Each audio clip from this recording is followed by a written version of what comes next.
Spring के online class में आपका स्वागत है। हमने कल सिलेबस डिस्कस किया था और उसमें मैंने आपको बताया था कि हम राजस्थान का जो सिलेबस है, राजस्थान जीके का जो सिलेबस है, उसको किस किस प्रकार से पढ़ेंगे। मैंने आपको ये भी बताया था कि उसमें हम दो पोर्शन देखेंगे, एक तो राजस्थान की हिस्ट्री वाला पोर्शन देखेंगे और एक राजस्थान के कल्चर वाला पोर्शन देखेंगे। जब हम हिस्ट्री को पढ़ते हैं वापस, तो हिस्ट्री को, राजस्थान की हिस्ट्री को फिर कई भागों में बांट के पढ़ते हैं। कल वाले वीडियो में मैंने वो भी बताया था आपको कि हम उसमें एक एंशियंट हिस्ट्री पढ़ेंगे, एक मिडिवल हिस्ट्री पढ़ेंगे, एक उसके अंदर मॉडर्न हिस्ट्री पढ़ेंगे। ये भी आपको बताया था कि जो एंशियंट हिस्ट्री होगी उसके अंदर जो अपने प्राचीन काल में राजस्थान के अंदर एंशियंट हिस्ट्री में अपने राजस्थान में कौन कौन सी साइट्स यहाँ पर मिली थी, उनकी जानकारी हम प्राप्त करते हैं। जैसे कालीबंगा हुई, आहड़ थी, अपने यहाँ पे बेराट थी, अपने माध्यमिका से क्या मिला है, नोह से क्या मिला है, रंगमहल से क्या मिला है, वो सारी बातें उसके अंतर्गत अपने पढ़ते हैं। वो जो एंशियंट हिस्ट्री है उसका रिटर्न एविडेंस अपने पास में ज्यादा नहीं है। उसके जो भी एविडेंस अपने को मिले, वो जो पूरा तत्व है, जो आर्कियोलॉजिकल एविडेंस अपने को मिलते हैं, वो मिले अपने को। पर जो अपनी मिडिवल हिस्ट्री है, मिडिवल हिस्ट्री का अपने पास में खूब एक बड़ा सा पोर्शन पड़ा है और इतना ज्यादा रिटर्न एविडेंस उसका मिलता है कि अपनी मिडिवल हिस्ट्री खूब लंबी चौड़ी सी हो जाती है। मैं और अच्छे शब्दों में कहूं तो जब हम एंशियंट इंडिया की हिस्ट्री पढ़ते हैं, प्राचीन भारत का इतिहास पढ़ते हैं, तो उसमें राजस्थान का नाम भी नहीं आता। गिना चुना इक्का दुक्का जगह, 5-7 जगह कोई उसका नाम आ जाता है, बस इतना खत्म। लेकिन तो मैं उसको दूसरे शब्दों में ये भी बोल सकता हूं कि जब एंशियंट इंडिया पढ़ो, तब यदि राजस्थान को निकाल दो तो भी पार पड़ जाए। पर जब मिडिवल इंडिया पढ़ते हो, मध्यकाल भारत का इतिहास पढ़ते हो, और उसमें से यदि आप राजस्थान वाली हिस्ट्री निकाल देते हो, तो उसके बाद उनके पास कुछ भी नहीं बचता है। कि आप अकबर को बिना राणा प्रताप के नहीं पढ़ सकते, आप औरंगजेब को राज सिंह और दुर्गादास राठौड़ के बिना नहीं पढ़ सकते, आप अलाउद्दीन खिलजी को हमीर, रतन सिंह और कानड़देव सोनग्रा के बिना नहीं पढ़ सकते। तो मिडिवल हिस्ट्री है और राजस्थान की खूब रिच है, उसके खूब सारे एविडेंस अपने को मिले। अब उस एविडेंस के आधार पर अपनी जो हिस्ट्री बनती है, तब हमने पाया उसके अंदर कि उसमें अलग अलग देशों का इतिहास है। उन देशों को उस टाइम अपने बोलते थे प्रिंसली स्टेट। आप उनको देश कह दो, आप उनको राज्य कह दो, उस समय के प्रांत कह दो, क्योंकि प्रिंस हुआ करते थे वहां पर, इसलिए उनको आप प्रिंसली स्टेट्स कह दो। अलग अलग डायनेस्टीज हुआ करती थी, कोई गोहिल डायनेस्टी है, कोई राठौर डायनेस्टी है, चौहान डायनेस्टी है, प्रतिहार डायनेस्टी है। अलग अलग डायनेस्टीज का इतिहास पढ़ते हैं। आज हम जो शुरू करेंगे वो उन्हीं डायनेस्टीज का इतिहास हम शुरू करेंगे। आप ज्यादातर लोग जानते होंगे कि अपने राजस्थान में जब भी डायनेस्टीज की बात आती है, जब भी प्रिंसली स्टेट की बात आती है, तो सबसे बड़ा प्रिंसली स्टेट या जो सबसे अच्छे इतिहास वाला जो प्रिंसली स्टेट्स है, वो यदि कोई माना जाए तो अपने दिमाग में स्वतः मेवाड़ का नाम आ जाता है। और हमें कुंभा, सांगा, प्रताप, ऐसे खूब सारे नाम हैं जिनसे हम फेमिलियर होते हैं, जिनके बारे में हमने तीसरी क्लास से लेकर 10वीं क्लास तक कुछ ना कुछ, कोई ना कोई भाग उनका किसी ना किसी रूप के अंदर पढ़ा हुआ होता है। इसलिए चूंकि हम उससे फेमिलियर है, क्योंकि वो थोड़ा लंबा चौड़ा सा इतिहास है, थोड़ा ज्यादा इतिहास है, तो वहां से हम शुरू करते हैं। एक मिडिवल हिस्ट्री शुरू करने का एक दूसरा बड़ा रीजन ये और है कि अपनी जो कल्चर पूरी है वो मिडिवल हिस्ट्री पे डिपेंड करती है। कि भाई कल्चर में क्या आएगा, कल हमने बताया था कि कल्चर के अंदर क्या आएगा। तो कल्चर में फोर्ट्स किसने बनवाए, टेम्पल्स किसने बनवाए, उनके आर्किटेक्चर क्या है, पेंटिंग्स किसने बनवाई, हैंडीक्राफ्ट्स का विकास कैसे कैसे हुआ था, इन सब चीजों के बारे में पढ़ते हैं। ये सब राजस्थान में किसने करवाया, सारा राजा महाराजाओं ने करवाया। राजा महाराजाओं की हिस्ट्री किसमें पढ़ते हैं, तो मिडिवल के अंदर पढ़ते हैं। तो वो जो हिस्ट्री कल्चर वाला पोर्शन जो हिस्ट्री से जुड़ के पढ़ा जाता है, वो मिडिवल के अंदर ही आता है। इसलिए ये जब हम पढ़ेंगे तो इससे कल्चर पढ़ने में भी हमको मदद मिलेगी। तो यहाँ पर खूब सारी चीजें हम देखेंगे। तो आज जो हम हिस्ट्री देखेंगे वो मेवाड़ की हिस्ट्री देखेंगे, मेवाड़ का इतिहास हम देखेंगे। अब मेवाड़ के इतिहास में हम बात करते हैं कि इसमें क्या था क्या नहीं था। तो मेवाड़ के इतिहास में तो सबसे पहले तो जब कोई एक मैं वर्ड बोलता हूं, कि मैंने एक वर्ड बोला मेवाड़, आपके दिमाग में ऐसा होता है, एक चीज आती है कि मेवाड़ क्या, आखिर राजस्थान का वो कौन सा भूभाग है जिसे हम मेवाड़ कह सकते। सामान्यतः मैं जब आपसे पूछ लूं तो आपके दिमाग में आएगा कि सर चित्तौड़गढ़, चित्तौड़गढ़ का आसपास का जो इलाका था वो मेवाड़ हुआ करता था एग्जैक्टली। और आपको मैं डीप में जाके पूछूंगा नहीं यार और बताओ थोड़ा, तो आप कहोगे सर उदयपुर, उदयपुर वाला और मान लो। आप में से कोई मेवाड़ का होगा तो वो कहेगा नहीं यार हमारे तो राजसमंद भी उसी के अंदर आया करता था, हम भीलवाड़ा को भी उसी के अंदर शामिल कर लेते हैं। फिर कोई कहेगा कि सर जो प्रतापगढ़ है वो तो चित्तौड़गढ़ से टूट के ही तो बना, चित्तौड़गढ़ की कुछ तहसीलें उसके अंदर डाली गई थी, उदयपुर की कुछ तहसीलें डाली गई थी उसके अंदर, तो उसको भी शामिल कर लो, तो हम उसको भी शामिल कर सकते हैं। कुल मिला के जो अपने दक्षिणी राजस्थान के ये कुछ जिले हैं, इनको हम मेवाड़ के अंदर शामिल कर सकते हैं। तो कौन कौन से जिले, तो वो जब जिले देखेंगे तो जो हमने बोले यही जिले, कि आप उसके अंदर चित्तौड़ ले सकते हो, आप उसमें उदयपुर लीजिए, राजसमंद, भीलवाड़ा और प्रतापगढ़।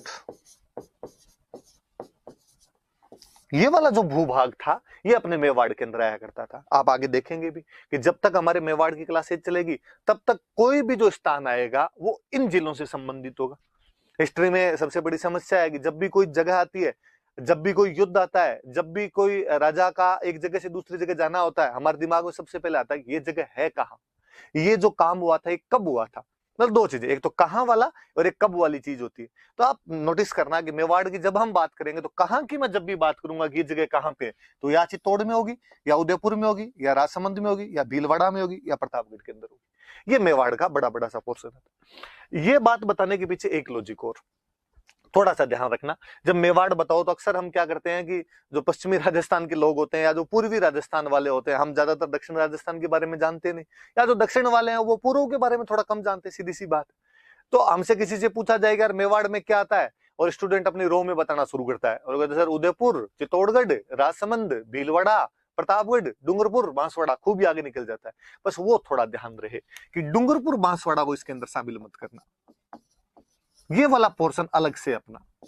हम जब डूंगरपुर बांसवाड़ा पढ़ेंगे अलग से तो मैं इनके बारे में और बता दूंगा, पर डूंगरपुर बांसवाड़ा वाला जो पोर्शन है, मैं अभी थोड़ी सी बात करूं तो इसको अपने राजस्थान में एक अलग टर्म बोलते हैं, इसको बोलते हैं वागड़। याद रखना, आगे खूब सारा काम आएगा। कई जगह ये क्वेश्चन पूछा जाता है कि वागड़ में कौन कौन से क्षेत्र शामिल होते हैं, तो वागड़ में डूंगरपुर और बांसवाड़ा शामिल होते हैं। हम आगे और पढ़ेंगे कि वागड़ी भाषा कहाँ बोली जाती है, तो जो वागड़ होगा उसी के अंदर वागड़ी भाषा होगी, तो वागड़ी भाषा कहाँ होगी, तो डूंगरपुर बांसवाड़ा के अंदर होगी। अब जब आप ज्योग्राफी राजस्थान की और पढ़ लोगे या राजस्थान का जब मैप देखोगे तो आप वापस नोटिस करोगे कि ये डूंगरपुर बांसवाड़ा किसके पास में लगता है, तो उधर गुजरात के पास में लगता है। अब कोई आपसे पूछ ले कि राजस्थान की कौन सी बोली पे, राजस्थान की कौन सी डायलेक्ट ऐसी है जिसपे गुजराती इन्फ्लुएंस दिखाई देता है, तो गुजराती इन्फ्लुएंस किस पे दिखाई देगा, तो जो गुजरात के नजदीक है, गुजरात के नजदीक क्या वागड़, तो वागड़ी पे दिखाई देगा अपने आप में। तो खूब सारी चीजें एक दूसरे से रिलेट होकर पढ़ी जाती है। कहने का मतलब इतना है कि डूंगरपुर बांसवाड़ा वाला क्षेत्र अलग से वागड़ है, बाकी जो अपने दक्षिणी राजस्थान वाले जिले हैं, ये जो बेसिकली मैंने 5 जिले बताए, इनको आप किसके अंदर मान सकते हो, तो इनको आप मेवाड़ के अंदर मान सकते हो। हालांकि प्रतापगढ़ के अंदर बांसवाड़ा की भी कुछ तहसीलें जो थी वो इसमें शामिल की गई थी, फिर भी बड़े बड़े तौर पर प्रतापगढ़ का जो हिस्सा है वो सामान्यतः मेवाड़ का पार्ट माना जाता था। तो ये थोड़ा ध्यान रखना है, लिखा हुआ है कि ज्योग्राफिकल एक्सपांशन कि राजस्थान का कौन कौन सा एरिया इसके अंदर शामिल होता है। हम और इसको बाकायदा मैप से देख लेते हैं कि कौन सा एरिया शामिल होता है। तो हम जब मैप से भी इसको देखेंगे तो आप ये देख सकते हो, लिखा हुआ है farmer princely state of Mewar, कि मेवाड़ के प्रिंसली स्टेट में क्या क्या शामिल होता था, देख लो आप। इधर लिखा हुआ है आपके भीलवाड़ा,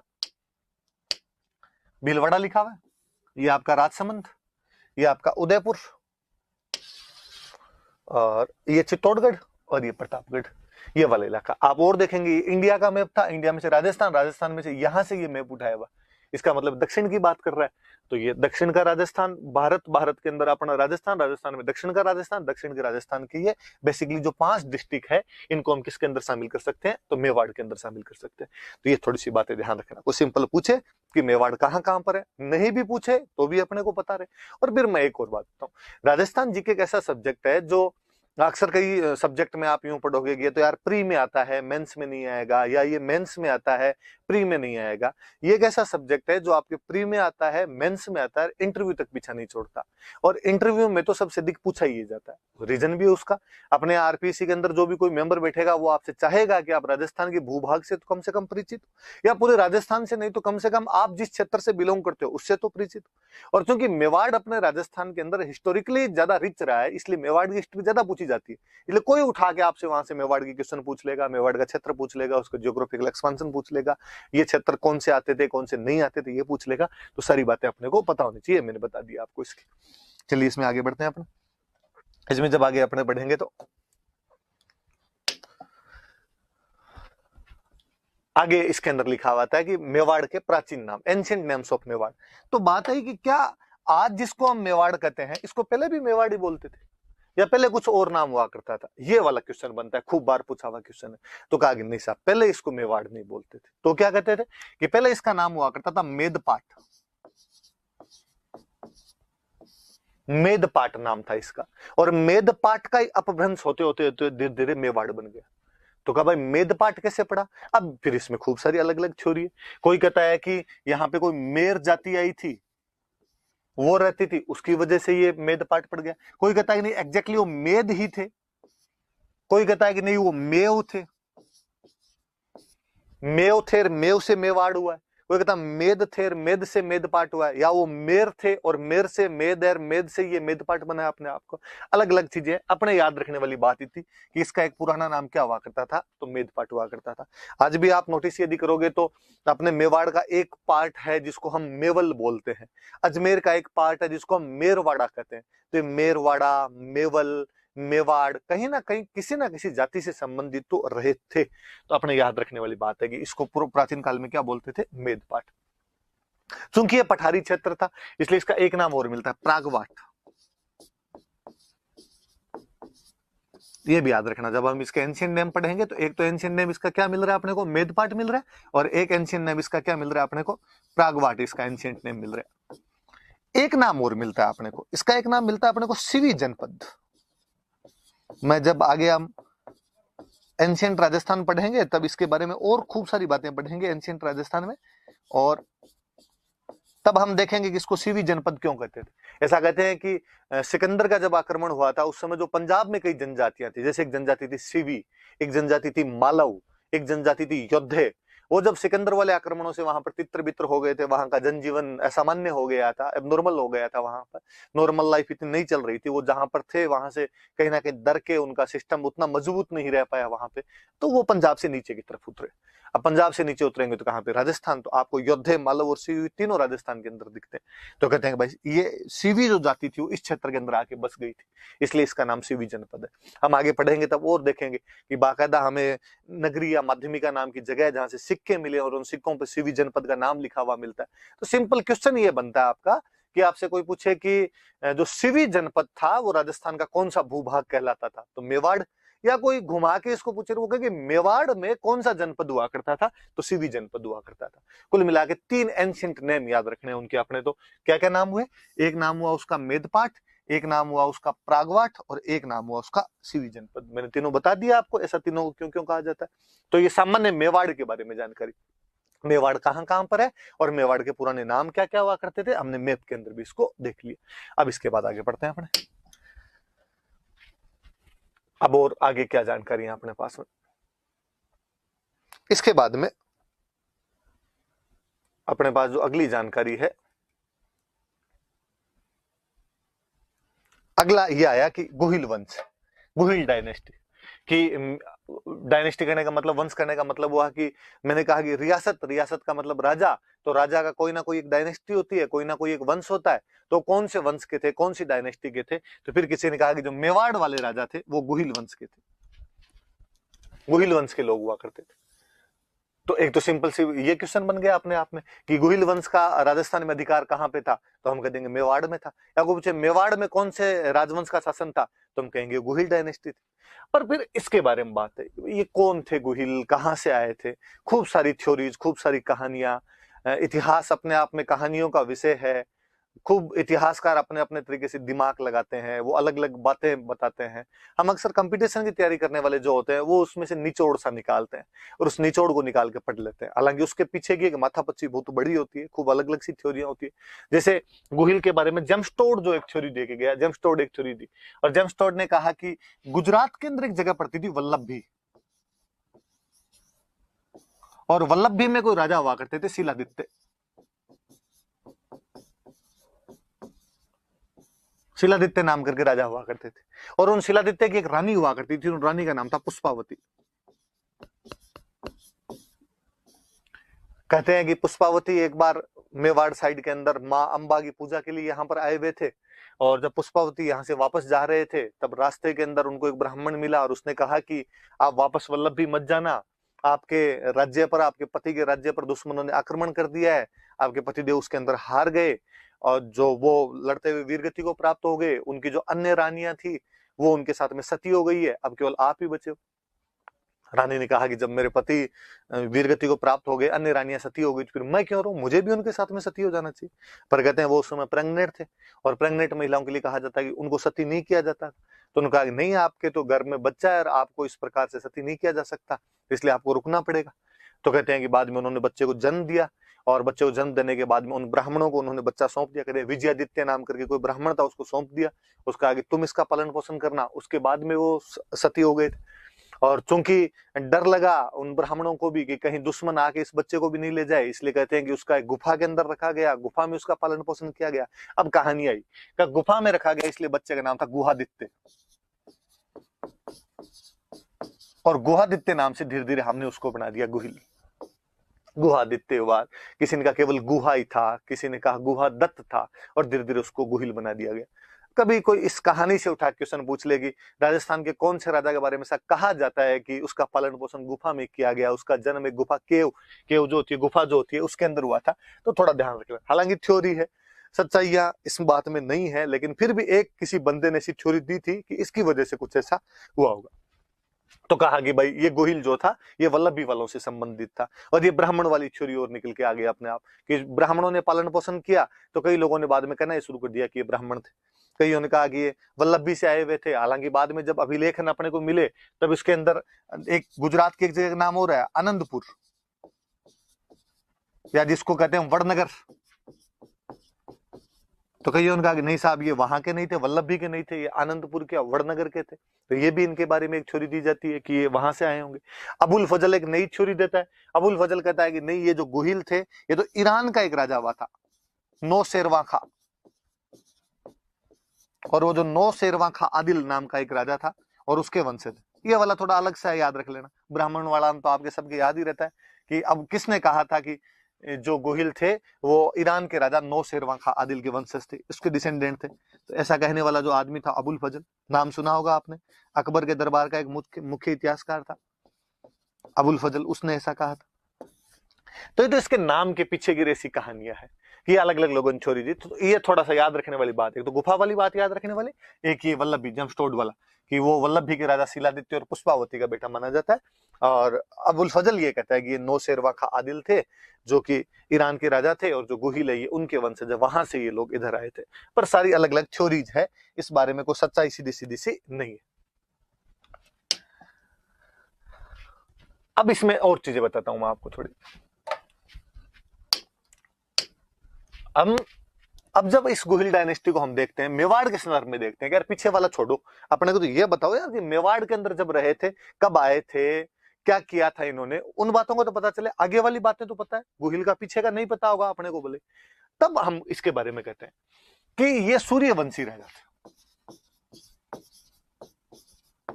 क्योंकि आगे के इनके जो भी अभिलेख मिले हैं उसके अंदर इन्होंने खुद को सूर्यवंशी हिंदू गाया।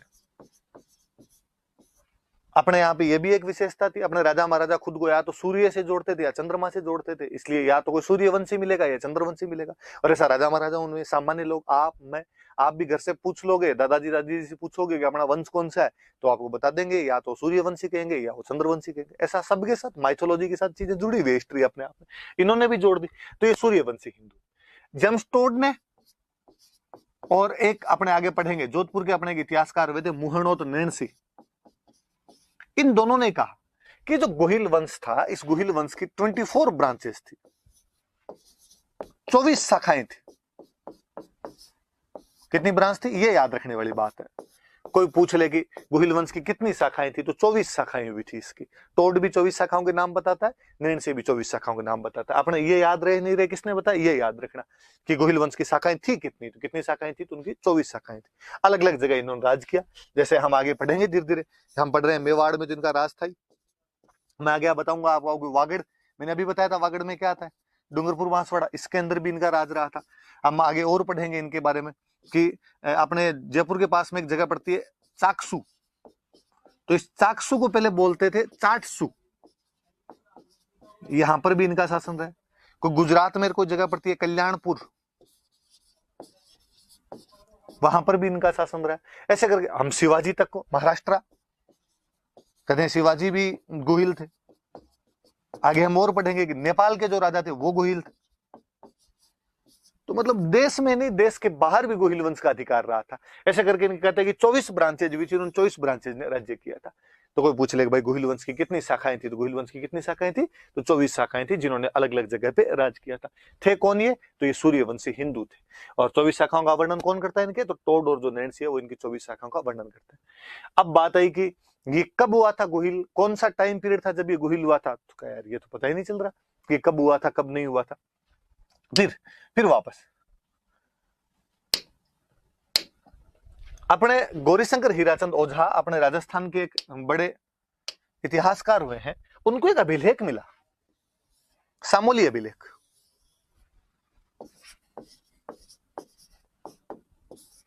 सिक्स 46 एडी का एक अभिलेख मिलता है सामोली, उदयपुर के अंदर जगह पड़ती है।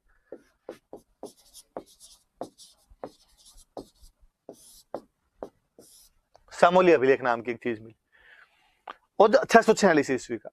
ओझा जी ने कहा कि जब उसको पढ़ा तो पता चला कि वो किसी शिलादित्य नाम के राजा का है।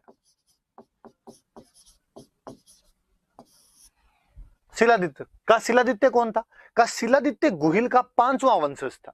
कि गोहिल हुआ, गोहिल के बाद में जो राजा हुआ वो राजा हो गया भोज, भोज के बाद में जो राजा हुआ वो राजा था महेंद्र, महेंद्र के बाद में जो राजा हुआ वो था नाग, और नाग के बाद में जो 5वां राजा हुआ था वो था शिलादित्य। और शिलादित्य का सन कौन सा ठहर रहा है, का 646, ये इसके अंदर हुआ था। अब फिर इतिहासकारों का अपने अपने हिसाब से वो बातें करते हैं, और वो कहते हैं कि यदि 5वें वाला 646 में था तो एक राजा ने कम से कम 20 साल तो शासन किया होगा, तो इनके 20-20 साल पीछे घटा लो, तो ये 20-20 साल घटाने शुरू किए। तो कहा नाग का शासन क्या रहा होगा अपने आप में, तो कहा इसका 626 के आसपास रहा होगा। महेंद्र में गए, इसका क्या रहा होगा, कहा 606 के आसपास में रहा होगा। भोज में गए, इसका क्या रहा होगा, तो कहा 586 586 रहा होगा। तो गोहिल में गए कि क्या रहा होगा, तो कहा 566 566 ईस्वी के अंदर इसका रहा होगा। तब से हमारे एक वो सिस्टम बन गया, हम पढ़ते हैं कि गोहिल वंश की स्थापना कब हुई, तो हम कह देते हैं कि 566 ईस्वी के अंदर हुई। ये तो याद रखना ही है। अब दिमाग में रखना, पूछे भले ही नहीं पूछे, पर आपको कोई पूछ ले कि भाई तेरे क्या पता 566 के अंदर ही था, तू कैसे बता सकता है, तब आपने कहना भाई साहब सामोली वाला जो अभिलेख है वो किसी शिलादित्य नाम के राजा का है, और वो जो शिलादित्य है वो गोहिल का 5वां वंशज है। वो यदि 646 में और एक राजा का टाइम पीरियड यदि 20 साल मान लिया जाए, तो पीछे पीछे जब हम जाएंगे तो गोहिल का जो टाइम पीरियड होगा वो 566 ईस्वी आएगा। हालांकि ओझा जी ने इसे एक बात और की, ओझा जी ने कहा कि वो टोड वाली जो थ्योरी वो झूठी है। वो जो कहता है वल्लभी का राजा था शिलादित्य, कोई वल्लभी में ऐसा शिलादित्य नाम का उस टाइम में राजा ही नहीं था, और शिलादित्य नाम का जो राजा हुआ वो वास्तव में गोहिल की 5वीं पीढ़ी के अंदर जाके हुआ। पर इन गोहिलों का पहला कोई अभिलेख मिला है तो वो शिलादित्य का ही मिला है, इसलिए शिलादित्य थोड़ा ज्यादा पॉपुलर हुआ।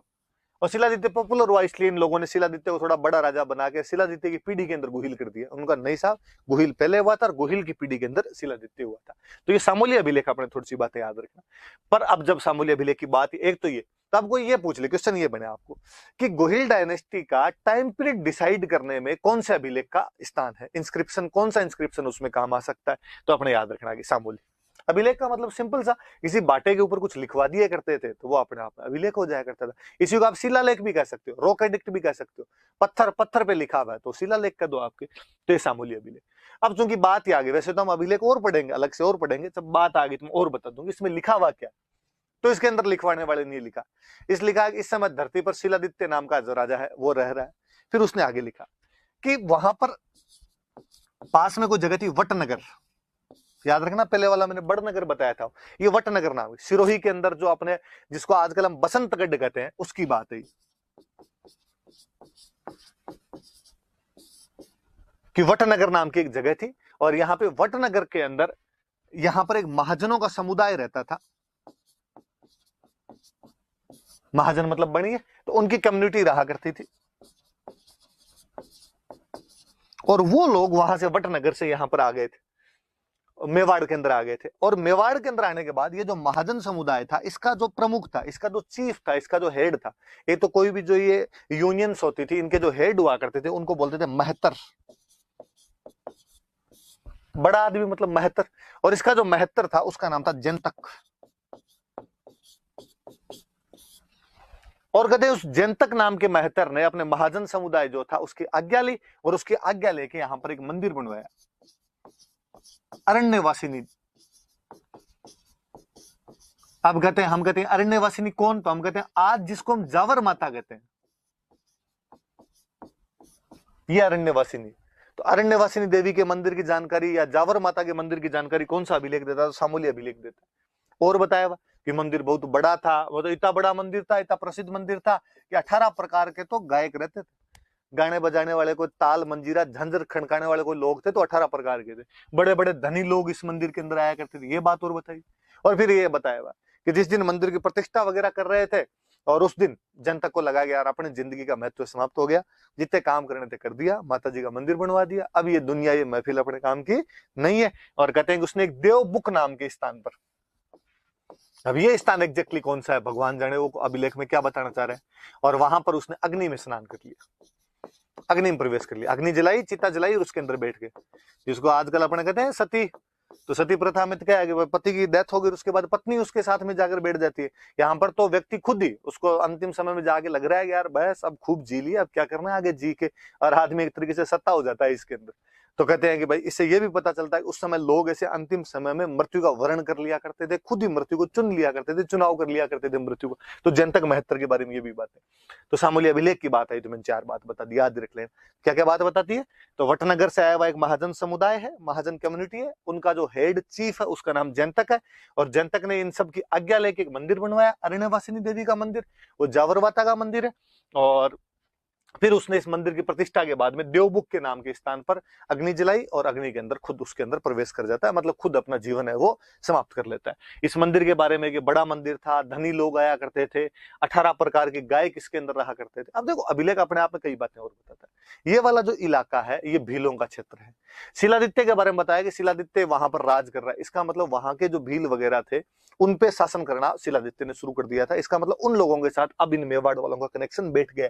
गुहिल की बाद 5वीं पीढ़ी यहाँ पर रहते रहते उनका कनेक्शन यहाँ पर स्थापित हो गया होगा, ये भी हमें जानकारी मिलती है। उसके अंदर और लिखा हुआ है कि वो जब लोग यहाँ पर आए तो उन्होंने जीवन रूपी अगर उत्पन्न किया। कि अगर क्या होता है तो कहते हैं खान, माइंस वगैरह उन्होंने यहाँ पे खोदनी शुरू कर दी थी। क्या मिला क्या नहीं मिला वो तो नहीं, पर वो खनन उद्योग जो माइंस इंडस्ट्री है उसके बारे में जरूर जानकारी। और हम आगे देखेंगे कि हम आगे पढ़ेंगे कि जावर जो है यहाँ पर अपने खनिजों की बाद में अपने को बातें मिलेगी कि यार यहाँ पर खनिज वगैरह मिलने लग गए थे। तो जो माइंस इंडस्ट्री है उसकी भी कहीं ना कहीं कोई जानकारी दे रहा है। तो सामूल्य अभिलेख आगे जब बात आएगी तो वापस बता दूंगा। तो याद रखना सामूल्य अभिलेख खुद तो कब का है? 646 का। सबसे महत्वपूर्ण यूज तो इसका क्या है, इंपॉर्टेंट यूज क्या है? तो ये गुहिल डायनेस्टी का जो काल क्रम है, उनका जो टाइम पीरियड है वो डिसाइड करता है। कैसे डिसाइड करता है मैंने बता दिया। तो गुहिल डायनेस्टी का टाइम पीरियड क्या निकल के आया? तो 566 ईस्वी निकल के आया। वैसे अभिलेख क्या कहता है? तो कहता है वटनगर से एक महाजन समुदाय आया, उनका मुखिया जनतक है, जनतक ने यहाँ पे अरण्यवासिनी देवी का मंदिर बनवाया जिसको आजकल अपने जावर माता कहते हैं। बड़ी बड़ी सी बातें। और फिर उसने देवबुक नाम के स्थान पर अग्नि में प्रवेश कर लिया था। ये वाली सारी बातें। इसका मतलब एक डायनेस्टी का शासन चलता आ रहा था, उसमें एक बड़ा राजा शिलादित्य हुआ, शिलादित्य के टाइम में ये काम हो गए। तो याद रखना शिलादित्य कब क्या हुआ है अपने आप में। अब इसके बाद और बताऊं, देखो इसके एक बात और सुनो। फिर इसके बाद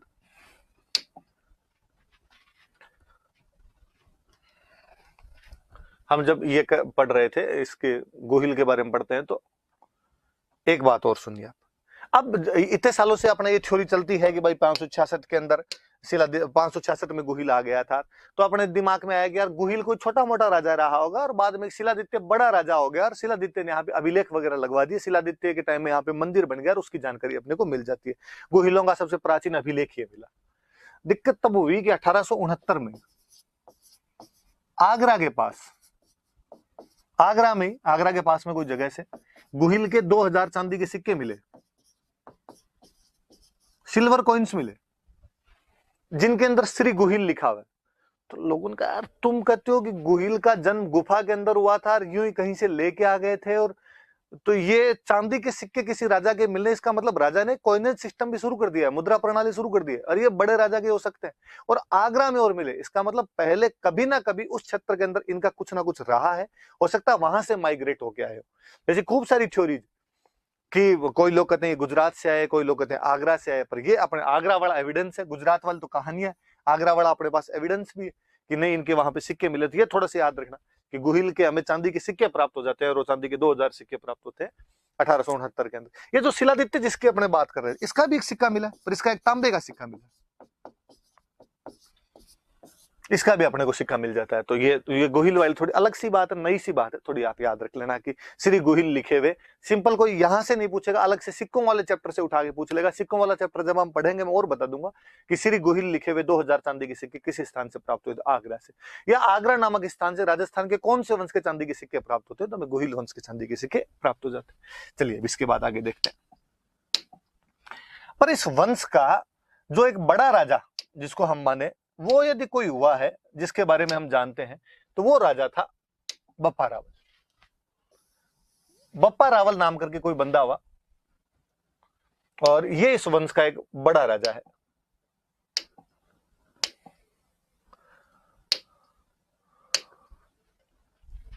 देखो, तो इसके बारे में हमें सबसे अधिक जानकारी यदि किसी के बारे में मिलती है तो बप्पा रावल के बारे में मिलती है कि गोहिल वंश का सबसे प्रतापी राजा हुआ था तो बप्पा रावल हुआ। और आगे वाले जितने भी राजा हुए उन सब ने अपनी वंशावली कहीं ना कहीं से शुरू की, तो बप्पा रावल से शुरू की, तो इसको एक बड़े राजा के रूप में अपने आप में मान्यता मिल गई। हम देखते हैं इसके बारे में, देखते हैं कौन था क्या था, पढ़ते हैं इसके बारे में अपने। तो देखो, एक पहली एक चीज निकल के सामने आई कि इसका वास्तविक नाम क्या था। तो जब ये आता है, वास्तविक नाम आता है, तो अपने दिमाग में फिर ये क्या है, बप्पा रावल लिखा हुआ है, ये क्या है, ये नाम नहीं है। तो हमने कहा कि नहीं साहब, ये नाम नहीं है। तो इसका एक्चुअल नेम क्या था, कि इसका एक्चुअल नेम तो काल भोज था। काल भोज नाम था इसका। तो फिर ये बप्पा रावल क्या है, तो बाद में किसी ने समझाने वाले ने बताया, बाद में इतिहासकारों ने कहा, बाद में गौरीशंकर हीराचंद ओझार जो आए उन्होंने कहा कि मेवाड़ में बाद में जितने भी राजा हुए थे उनको रावल कहते थे, राजाओं की उपाधि थी। वास्तव में एग्जैक्टली ये शब्द होता है राजकुल, जो राजकुल से संबंधित है वो रावल हो गए। ऐसी कई उपाधियां मिलती है, जैसे किसी की महारावल मिल जाती, तो महाराजकुल से संबंधित है वो महारावल हो गए, जो राजकुल से संबंधित है वो रावल हो गए। बप्पा, बप्पा क्या मतलब हुआ का, ये एक नॉर्मल शब्द है। ये आप कहूं तो ये बापू है, ये बाप जो शब्द होता है उससे बना हुआ है, मतलब पिता के समान, पिता के तुल्य। और ये अपने गुजरात के टच करता हुआ जितना ही बॉर्डर है, यहाँ पर एक आपको देखने को मिलेगा कि अपने यहाँ पर जहां जो भी कोई आदरणीय व्यक्ति हो, सम्माननीय, कोई भी रेस्पेक्टेड कोई भी बंदा होता है, उसको बाप जी कहने की रस्म होती है। अक्सर मेवाड़ साइड में आज भी किसी मंदिर में जाके आते हैं तो भगवान के लिए बाप जी शब्द का इस्तेमाल करते हैं। और वहां कभी यूं नहीं कहते भाई हम मंदिर जाके आए या देवता के जाके, बाबूजी के जाके आए थे, बाप जी के जाके आए थे। आप और नोटिस करना कभी कि महात्मा गांधी को बापू कहते हैं, तो महात्मा गांधी को बापू इसलिए नहीं कहते कि डोकरे थे। महात्मा गांधी को बापू कहने के पीछे भी ये लॉजिक यही है कि वो गुजराती थे और गुजरात के अंदर ऐसे बोला जाता है। मैं तो आपको रिसेंट बताऊं, रविंद्र जडेजा गुजरात का क्रिकेट प्लेयर है, वो कभी 5 विकेट ले, वो कभी 50 रन बनाए, उसके जो फेसबुक या ट्विटर पे गुजरातियों कमेंट पढ़ लेना और सब पे आएगा जियो बापू, बापू आज अच्छा खेले रहा। होने लगता है यार 30 साल में बापू नहीं बना दिया, थोड़ा जल्दी नहीं कर दिया इस बार आपने। पर वहां है ऐसी, वहां थ्योरी है कि वहां इनको बाप जी या बापू ही कहा जाता है। हम आगे और पढ़ेंगे कि मोतीलाल तेजावत उधर मेवाड़ साइड के बड़े नेता हम कहेंगे उनको बाबूजी कहा जाता है। तो वहां बापा, बाप, बापू ये सब शब्द इस्तेमाल किए जाते थे। तो किसी सम्माननीय आदमी के लिए ऐसा कहना शुरू कर दिया। राजा को, अब राजा से ज्यादा सम्माननीय कौन, राजा के लिए कहा ही जाता था। राजा अपने आप में भगवान का रूप है, तो कहा भाई जो राजा वो बाप जी, और राजा को रावल बोलते थे तो कहा बाप जी रावल है, बाप जी रावल है, बाप जी रावल है। तो यूं करते करते धीरे धीरे उन्होंने बप्पा रावल बना दिया, तो कहा उसका नाम तो काल भोज था। अब ये वाली थ्योरी भी कि इसके अंदर बप्पा रावल इसका नाम नहीं है, इसका नाम तो काल भोज था, बप्पा रावल इसकी उपाधि है, बप्पा इसकी उपाधि है, रावल राजा को कहते थे। अब इसमें भी खूब सारे लोगों ने अलग अलग कहा। जेम्स टोड जब हिस्ट्री लिख रहा था तो जेम्स टोड ने कहा भाई साहब ये शिलादित्य, इसकी उपाधि बप्पा है। शिलादित्य की उपाधि उन्होंने बप्पा बता दी। कवि राजा श्यामल दास जी, श्यामल दास जी का याद रखना, जेम्स टोड का तो आपने नाम सुना हुआ था, हमने कल वाली क्लास के अंदर भी पढ़ा था इनके बारे में। श्यामल दास जी अपने मेवाड़ के एक बहुत अच्छे हिस्टोरियन, कवि राजा श्यामल दास जी कहा जाता है। एक बहुत अच्छी बुक लिखी है इन्होंने, आगे आगे और जिक्र आएगा तो मैं और बताऊंगा। वीर विनोद नाम की बुक है। अंग्रेजों के टाइम के अंदर, राजाओं के टाइम में जब अंग्रेज आ गए थे, राजाओं के साथ संधियां थी, उस टाइम में सज्जन सिंह, शंभू सिंह अपने मेवाड़ में राजा थे, उनके समकालीन ये श्यामल दास जी अच्छी किताब लिखी वीर विनोद, मेवाड़ की हिस्ट्री। और वीर विनोद के अंदर ये कहते हैं कि बप्पा नाम नहीं है, बप्पा एक टाइटल है। तो टाइटल किसका, तो इनका ये शिलादित्य का एक पोता हुआ महेंद्र, ये उसका टाइटल है। पर बाद में गौरीशंकर हीराचंद ओझा ने जब वास्तव में हिस्ट्री पर रिसर्च करना शुरू किया, रिसर्च करके हिस्ट्री लिखी, तो उन्होंने कहा कि नहीं, मेवाड़ में भई भाट जीते हुए उनकी ख्यात देख लो, राज प्रशस्ति देख लो, नैणसी वाली ख्यात देख लो, उनके अंदर सब में एक नाम मिलता है कि बप्पा का जो बेटा था उसका नाम है खुमाण का। ठीक, फिर इससे क्या मिलेगा? फिर उनका इनका एक आठपुर से एक अभिलेख मिला है, और आठपुर वाले अभिलेख में लिखा कि काल भोज के बेटे का नाम खुमाण है। इसका मतलब बप्पा के बेटे का नाम खुमाण, काल भोज के बेटे का नाम खुमाण। इसका मतलब बप्पा और काल भोज एक ही व्यक्ति है, और बप्पा और काल भोज एक ही व्यक्ति, तो वो यही है, और इसी का नाम बप्पा रावल है, इसी का नाम काल भोज है। तो याद रखना कि बप्पा रावल का एक और नाम था, दूसरा जो उसका नाम था वो नाम क्या था? काल भोज नाम था। कोई ये पूछे कि किसने ये कहा कि बप्पा एक नाम नहीं है, बप्पा एक उपाधि है, तो ये श्यामल दास जी ने कहा था सबसे पहले। श्यामल दास जी की लिखी हुई बात है। अपने आजकल तो शायद 10th या 12th वाली बुक के अंदर और दी हुई, तो सवाल पूछने की संभावना और बढ़ जाती है, तो ध्यान रख लेना। पर श्यामल दास जी ने ये उपाधि किसकी बता दी थी? वीर विनोद नाम किताब में ये उन्होंने महेंद्र की बता दी थी। टोड इससे पहले कह गया था कि ये जो उपाधि है ये सील नाम के राजा की, जो शिलादित्य हमने पढ़ा था उसकी उपाधि है। और हमारे जो ओझा जी हैं, ओझा जी ने ये उनका कहा है, तो ये थोड़ा ध्यान रखना कि किसने इनका नामकरण किया है या किसने इनके बारे में ये कहा है। तो गौरी शंकर हीराचंद ओझा नाम करके अपने राजस्थान में एक हिस्टोरियन हुए हैं, आजादी वाले साल में डेथ हो गई थी, वो शानदार हिस्टोरियन हुए, और राजस्थान की हिस्ट्री को सबसे पहले, भले ही वैसे जेम्स टोड ने कंक्लूड किया था, लेकिन रिसर्च के आधार पर, आधुनिक जो शोध हुए उनके आधार पर यदि किसी ने कंक्लूड करने का प्रयास किया था तो वो अपने ओझा जी थे। तो ओझा जी ने इसके बारे में ये बात बताई, तो ये थोड़ी याद रख लेना आप बात। इसके बाद में और आगे बढ़ते हैं अपने, इसके बाद आगे चलते हैं। तो ये तो आ गया भाई वास्तविक नाम क्या था, तो हमने बता दिया भाई काल भोज इसका वास्तविक नाम था। अब दूसरी बात आई कि विक्ट्री कैंपेन, कि इस बंदे ने कहां कहां लड़ाइयां की थी, कहां कहां पे रहा था, ये बातें तो वापस का कि पहले ये पता लगाओ था कौन ये। तो फिर कईयों ने कहानी सुनानी शुरू की, और कईयों ने कहा कि एक ऋषि हुआ करते थे हारित, सेंट हारित थे, हारित ऋषि थे, और जो हारित ऋषि थे वो यहां नागदा में रहा करते थे। उदयपुर के अंदर एक नागदा नाम की जगह है, और वो नागदा के अंदर रहा करते थे। और ऐसा कहा गया कि बापा रावल जो था वो उनकी गायें चराया करता था। हरित ऋषि जो थे वो महादेव जी के भक्त थे, और बापा रावल उनके वहां पे रहता था, वो गायें वाएं रखते होंगे तो उनकी गायें चराया करता था। फाइनली जब हरित ऋषि का अंतिम टाइम आया तो उन्होंने बापा रावल को पूछा कि मांग, जो मांगेगा वो मिल जाएगा। बापा रावल ने कहा कि यार थोड़ा ढंग से जुगाड़ कर दो रहने खाने पीने का, तो मेरे थोड़ा ठीक हो जाए। और कहते हैं कि हरित ऋषि ने वहां पर एक देवी हुआ करते थे राठासन, राठासन देवी की पूजा की। राठासन देवी राजी हुए, उनको कहा कि ये मेरा चेला है, इसको कुछ देना है ढंग की चीज, तो मैं देना चाहता हूँ इनको, मेवाड़ देना चाहता हूँ इसको। राठासन माता ने कहा मेरे पास नहीं है, इसके लिए तो फिर थोड़ा और तपस्या करनी पड़ेगी। और किसकी? तो महादेव की तपस्या कर। उनको महादेव का तुम्हें भक्त हूं, तो बस उनको राजी कर। तो कहते उन्होंने महादेव को राजी किया, और महादेव को राजी किया, और महादेव का भाई मेरे चेले को ऐसे ऐसे मेवाड़ का राज्य देना है। महादेव जी ने उनको हाँ भर ली, हाँ भर ली, तो कहते हैं कि उनको राज्य मिल गया। तो अपने सिंपल, अपने कोई पूछ ले कि भाई बापा रावल को मेवाड़ का राज्य किसके आशीर्वाद से प्राप्त हुआ, तो हरित ऋषि के आशीर्वाद से प्राप्त हुआ। देवी के नाम वगैरह याद रहे नहीं रहे, ये याद रखना कि किसके आशीर्वाद से मेवाड़ का राज्य प्राप्त हुआ, तो हरित ऋषि के आशीर्वाद से मेवाड़ का राज्य प्राप्त हुआ था। किसको? तो बप्पा रावल को हुआ था। ये उनकी गायें चराया करता था, कहा जाता है। कुल मिला उनका शिष्य था, उनका फॉलोवर था ये बंदा, हरित ऋषि का फॉलोवर था, ये थोड़ा याद रख लेना। अब तो फिर बात आई कि ये तो नागदा के अंदर रह रहे थे, तो मेवाड़ का राज्य मतलब क्या मिला इनको, तो कहा इनको चित्तौड़ मिला।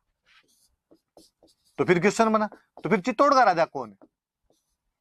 उस समय चित्तौड़ का राजा कौन था? तो फिर अपने को फिर जब अभिलेख वगैरह आगे देखते हैं तो पता चलता है कि चित्तौड़ में उस समय एक राजा था मान मोरी, और हम कहते हैं मोरी मौर्य है। चंद्रगुप्त मौर्य, अशोक मौर्य जो हुए थे उनकी कोई एक ब्रांच यहाँ पे रहती होगी, और वो लोग यहाँ पे रहते होंगे। ये वहां पे राजा हुआ करता था, चित्तौड़ का राजा हुआ करता है। और कहते हैं कि बापा रावल ने इस पर हमला किया, मान मौर्य पर हमला किया, और मान मौर्य पर हमला करके उसे चित्तौड़ छीन लिया था। ये घटना है 734 की,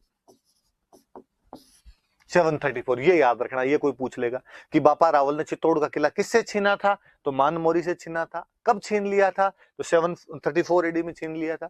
किसके आशीर्वाद से छीन लिया था? तो हरित ऋषि जो थे, हरित ऋषि के आशीर्वाद से छीन लिया था। ये तमाम बातें याद रखनी।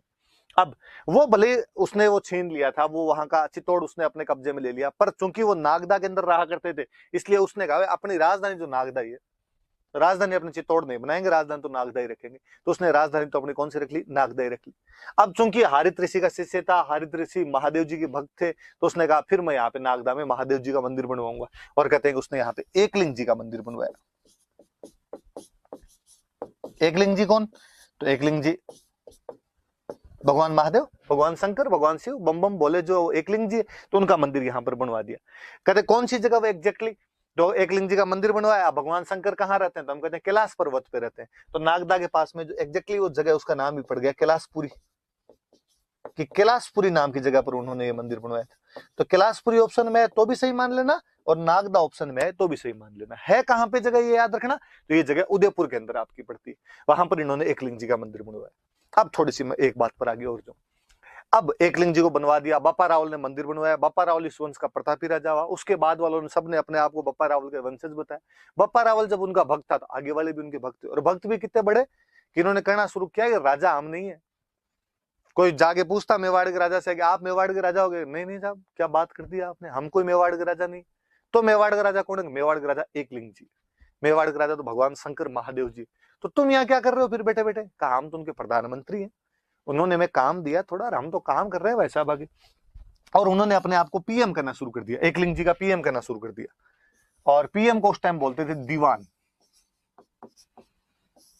इसलिए ये याद रखना, कोई आपसे पूछेगा कि मेवाड़ के जो राजा थे उनको किसका दीवान माना जाता था, किसका प्रधानमंत्री माना जाता था, किसके नाम से शासन किया करते थे, तो एकलिंग जी के नाम से शासन किया करते थे। अब सुनो आगे बात यह है कि ये केवल मेवाड़ के राजाओं में नहीं था, ये भारत में तमाम जगह परंपरा थी। और अपने यहाँ पे कोई भी राजा खुद को राजा मानता ही नहीं था, और हमेशा ये कहता था कि मैं भगवान के नाम से शासन कर रहा हूं। जैसे जयपुर में जो राजा थे उनसे कोई पूछता कि तुम यहाँ के राजा, तो नहीं नहीं मैं राजा नहीं। तो यहाँ के राजा जो है वो तो गोविंद देव जी भगवान।